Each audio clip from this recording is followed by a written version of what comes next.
Bună ziua la toată lumea! Și vreau să vă spun, azi am venit aici să mă apuc să continui gardul, cata asta de gard să o continui, partea asta de la deal rămâne până când așa, că vreau ceva să construiesc aici încă și puțin vreau să îndrept pământul aici. Și nu mai fac bucata asta de gard, cred că să rămâie așa, fără bucata asta de gard, că aici vreau să mai construiesc ceva. Și vreau pur și simplu bucata asta să o termin și o să văd încă dacă o să mai am timp, nu o să noptez afară, că eu azi am venit o leacă mai târziu ori, cam ca de fiecare dată, că așa se primește, eu dacă trăiesc în sat, e cum toamna acasă, la țară, e foarte mult de lucru și nu prea se primește să vin mai devreme să filmez. Așa că vin când pot. Azi la noi nu a plouat, azi e miercuri, nu a plouat încă, cerul se înnorează. Pe mâine și mai poi mâine au spus ploi, ninsori, ceva de genul ăsta. Așa că azi am venit aici cât de târziu, am venit repede să termin bucățica asta de gard. Ne-am mai adus niște bețșoare, le mai am și ele de razul trecut. Așa că mult nu stau de vorbă, mă apuc de lucru. Să primească și video mai interesant și mai nu chiar așa de lung. Așa că eu mă apuc de lucru și vouă vă doresc zionare plăcută. Și încă puțin să vă arăt ceva. Am făcut așa o mică liniuță însăpată în pământ, așa cu toporul ușurel însăpat. Aici vreau să ascult puțin bețele astea și să le bat în pământ. Acolo pur și simplu se țin foarte bine, că pământul era moale când am făcut gardul și pur și simplu ele s-au înșipt în pământ, cum le-am înșipt eu în pământ și se țin foarte bine. Dar aici pământul e mai tare, e mai bătut și așa că asta trebuia să le ascut cât de cât pe dânsele și să le pun mai în pământ o leacă. Așa că cam așa. Așa că eu vă doresc de nou încă o dată zionare plăcută și eu mă pun pe lucru.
Cam în felul ăsta s-a primit. S-a scut vreo câteva bețșoare.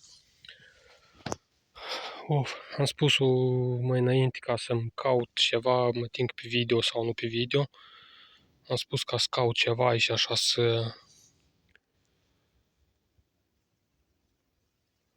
aduc și să pun ca să pot ascuți bețele, dar n-am mai căutat și nu m-am mai ocupat de asta, așa că până când le ascut jos, toporul puțin stunchește, dar eu acasă s-a ascut. Așa că cam așa.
Am uitat să iau două lucruri încă de acasă.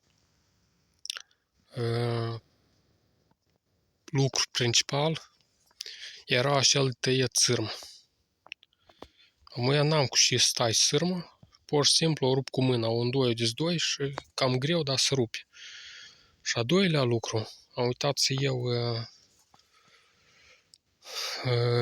LED-ul ăla care, mai scurt, aici înăuntru vreau să pun un bec LED, acolo am găsit cineva prin comentarii, mi-a scris ideea asta, eu pur și simplu am găsit pe acasă un bec, taman, numai bun și numai bine de tare arde și trebuie să le instalez aici, dar din păcate am uitat să iau și acel tăiat sârmă și LED-ul și el am uitat să iau. Și e cam așa.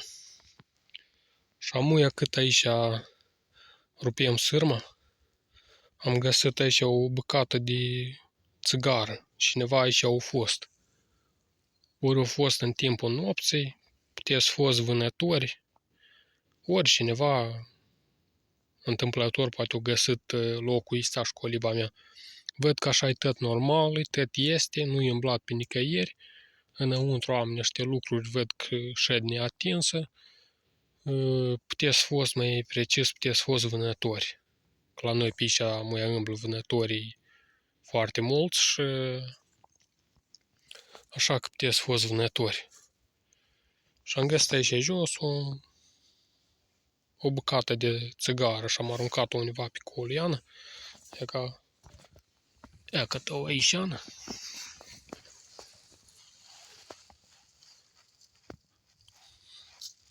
Am aruncat-o aici, Ana. Nu știu cine și-a făcut aici. Văd că e tot normal, așa m-am mai uitat, am mai controlat. Dar văd că nu-i nic schimbat, nu-i nic îmblat, nu-i nic format. E tot în regulă. Așa cum am lăsat, așa și-am găsit. M-am uitat și pe video și la de razul trecut. Eu când aici părăsesc locul, pur și simplu fac un video scurt și pur și simplu filmez toate lucrurile care și unde șed și cum șed.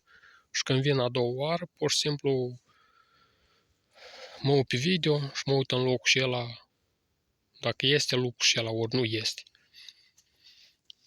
Și e că cam așa.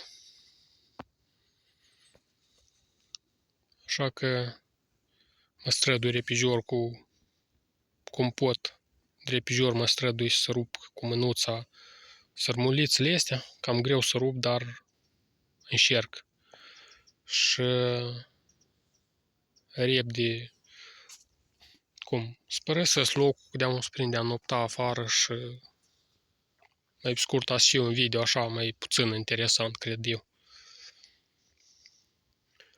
Și plus la asta vreau să, dar la urmă o să vă spun, la sfârșit o să postesc și ideea am să fac eu aici în locul ăsta încă.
Așa că cam în felul următor rup eu sârmă. E cam greu, dar trebuie.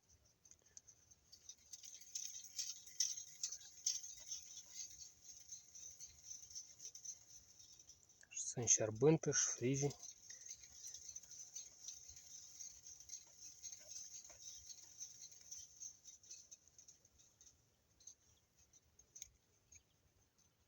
Trebuie foarte mult sârmă, că trebuie ruptă.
E că cam în felul ăsta s-o primit să fac și bucata asta de gard.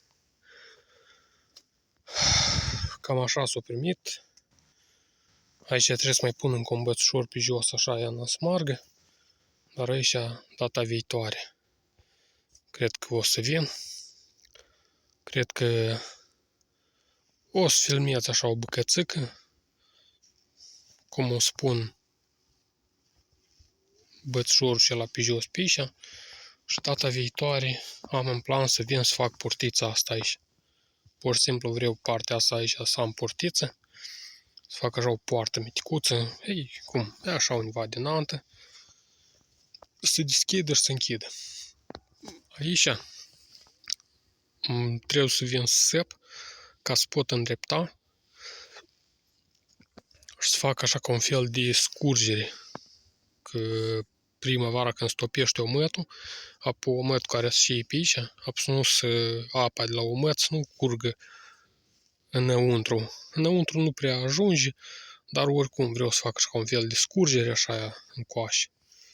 Așa ca un fel de scurgere sau așa din partea asta în dos, în partea aceea, să fac ca o scurgere miticuță așa, ca să se ducă apa în partea cealaltă. Ori în partea asta să fac să vii, că acolo puțin locul meu înalt în dos, ia că aici puțin locul meu înalt și să vii tot apa înăuntru. Dar așa să o fac aici. Coliba mea aici stă pe loc mai înalt, dar aici locul e mai jos. Și undeva cam așa și așa că dacă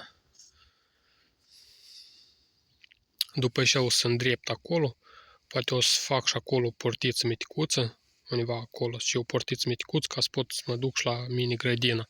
Și poate razul viitor vin, poate așa mă gândesc, dacă să și timpul călduț afară, să vin să sădesc niște șapă, niște usturoi și ceva să sădesc în mini-grădina aceea mea de aici. Ca să nu stai degeaba. Să crească iarba, să sădesc ceva. Așa că cam așa s-a primit și gardul meu.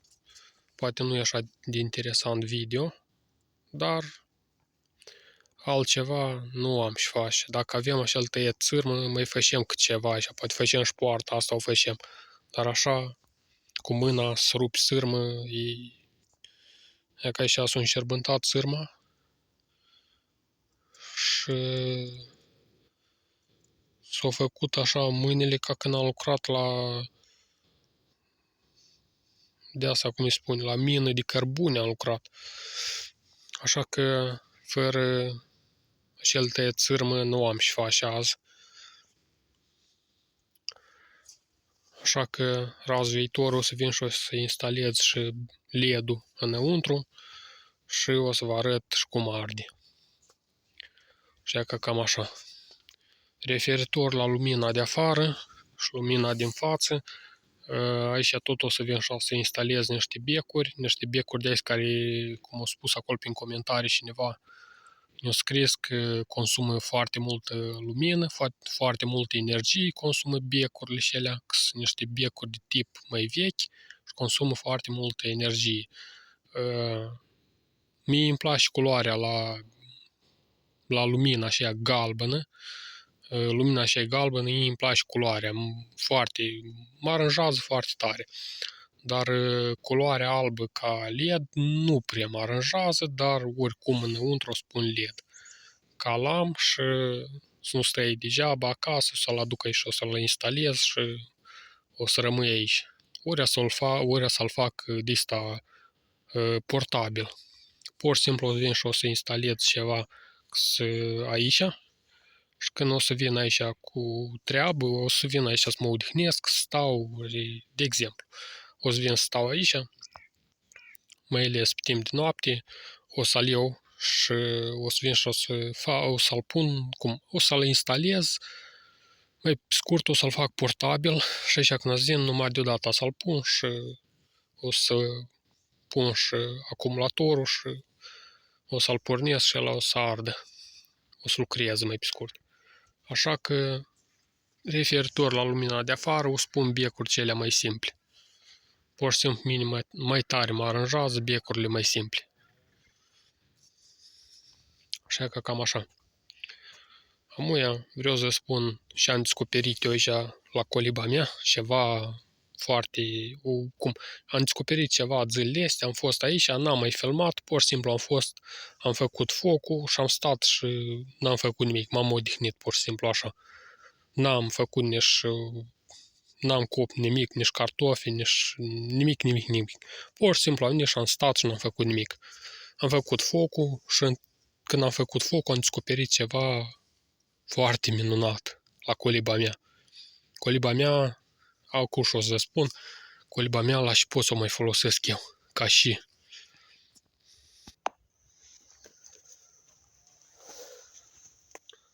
Și amuia vreau să spun și am descoperit eu la coliba mea zilele astea când am fost. N-am mai filmat, n-am făcut nici un video, nici poză, pur și simplu am fost și am stat și n-am făcut nimic, m-am odihnit, să spun așa într-un fel, în liniște am stat.